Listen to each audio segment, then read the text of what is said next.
Ya, selamat pagi anak-anak, selamat bertemu dengan saya. Pada kesempatan ini saya akan memberikan sebuah tutorial sederhana bagaimana mengatasi permasalahan yang ada di sekitar kita.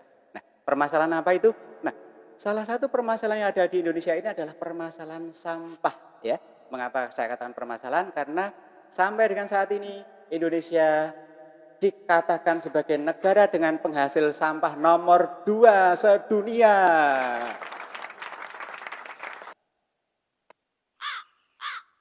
Iya, harusnya bukan tepuk tangan ya, yang ini malu. Kenapa? Karena kita itu penduduknya nomor 5 besar di dunia, tetapi penghasil sampah plastik nomor 2 di dunia. Kita harusnya malu. Gitu. Nah, oleh karena itu, pada kesempatan hari ini, saya akan memberikan sebuah tips sederhana bagaimana menata sampah yang ada di sekitar kita, sehingga tidak menjadi sesuatu yang mengganggu lingkungan kita. Mau tahu? Kita ikuti penjelasan saya berikut ini.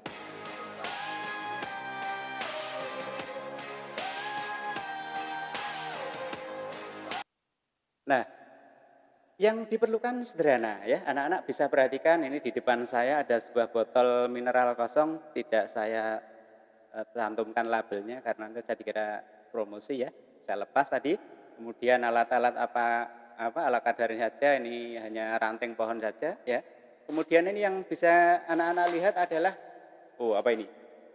Ya, plastik-plastik yang banyak banget gitu ya. Nah, mengapa kok saya ingin membahas ini ya? Karena ini nanti menjadi sesuatu yang berguna kalau anak-anak mau ikuti sampai selesai tutorial saya. Oke, mau tahu? Penasaran? Coba saja ikuti yang akan saya lakukan.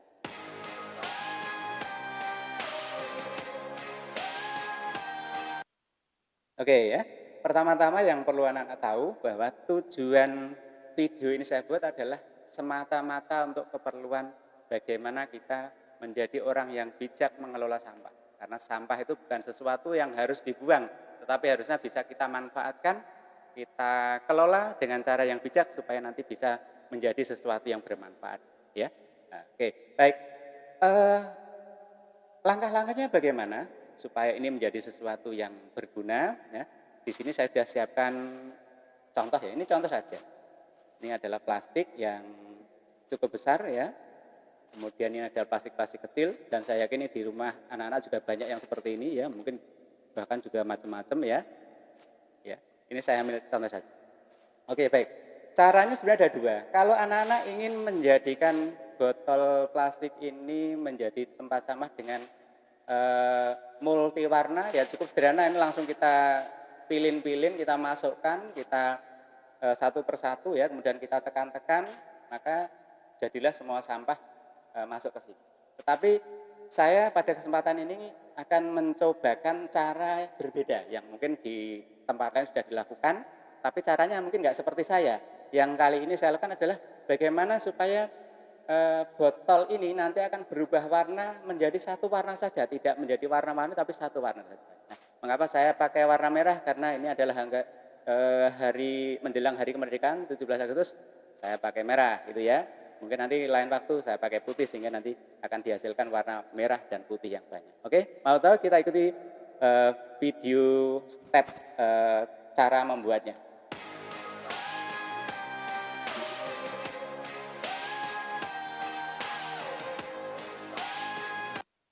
Oke, langkah pertama adalah kita tata supaya plastik ini nanti bisa kita masukkan ke dalam botol dan menjadi pembungkus bagian luar ya, yang akan kita masuki sampah-sampah yang lain, sehingga nanti yang tampak dari luar itu hanya sampah warna merah ini. Oke ya, saya cobakan, ini saya gulung dulu ya supaya nanti bisa masuk.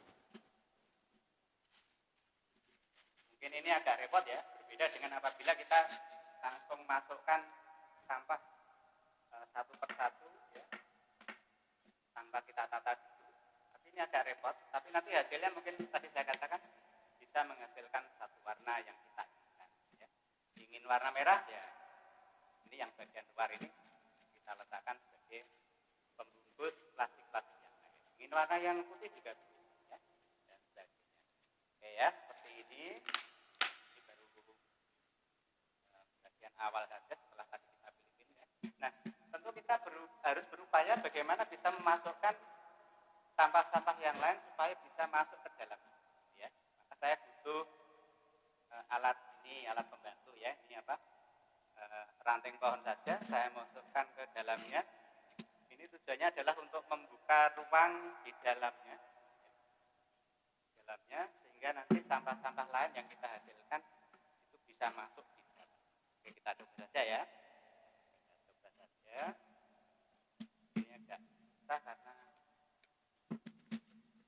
ini ya, yang menghebat ini. Kalau kalian memakai alat yang tidak ada ininya mungkin lebih mudah, tapi karena ini darurat ya, darurat itu ya, sehingga agak ya. Oke, langsung saja.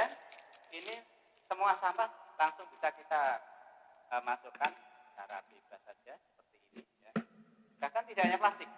Kalau anak-anak punya katakanlah barang-barang berbahaya lain seperti batu, baterai bekas, mainan tuh ya adik-adikmu yang masih kecil kan banyak banget tuh ya menghasilkan baterai bekas ya.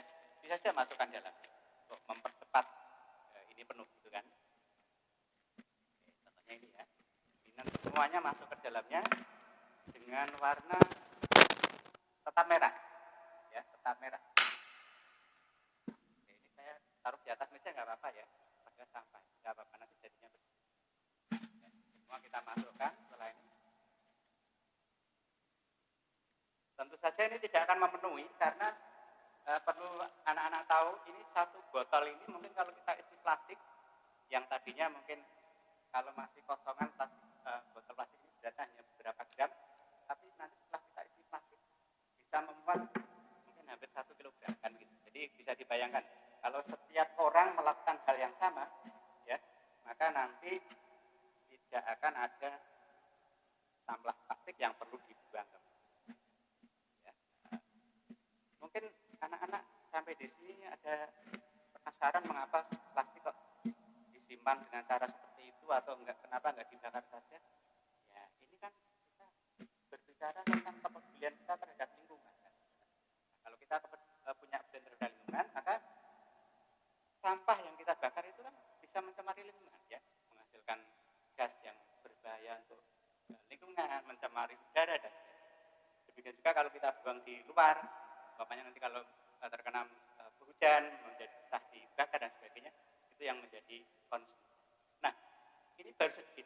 Nanti kalau setiap hari sampah plastik semuanya kita masukkan ke sini, sampah yang tadi yang saya katakan tadi contohnya yang lain bisa masuk ke sini, maka nanti bisa penuh. Nah, setelah penuh, tentu saja supaya penuh dan keras itu harus selalu kita press ya, kita tekan. Ya. Kita tekan sambil menata supaya bagian di dalamnya tidak kelihatan, tapi yang kelihatan tetap bagian luarnya yaitu merah. Ya. Jadilah nanti botol aqua ini berwarna. Oke, bisa dipahami ya. Jadi nanti ini tidak usah ditutup dulu, tidak apa-apa. Biarkan ini tuasnya ini tetap seperti ini. Kita isi beberapa hari tidak apa-apa, ya. Kalau masih bisa mungkin dimasuki di press terus sampai akhirnya menjadi keras. Nah, kalau botol ini menjadi sesuatu yang keras, maka saya percaya sesuatu yang keras dan ini plastik ini sifatnya awet. Kalau kalian pandai manfaatkan akan menjadi sesuatu yang oke ya. Nah, gunanya apa? Kita dengarkan dulu musik. Oke, gunanya tentu saja adalah tergantung kreativitas kita masing. Nah, silakan anak-anak mulai sekarang berpikir bagaimana kira-kira botol yang sudah keras berisi plastik yang penuh ini bisa kita manfaatkan. Nah, anak-anak, saya menantang kalian, berikan challenge untuk kalian semua. Nah, kalau kalian nanti bisa membuat yang seperti ini dengan jumlah yang banyak, ya, akan saya berikan hadiah tersendiri dari saya. Tertarik? Kalau tertarik silakan mulai sekarang di rumah kalian siapapun saja ya yang tertarik dengan cara saya ini, lakukan ini untuk kebersihan lingkungan kita sekaligus bukti kita cinta terhadap lingkungan. Ya. Tunggu pada episode berikutnya apa yang nanti akan saya tawarkan untuk anak. Sampai jumpa pada kesempatan kita berikutnya.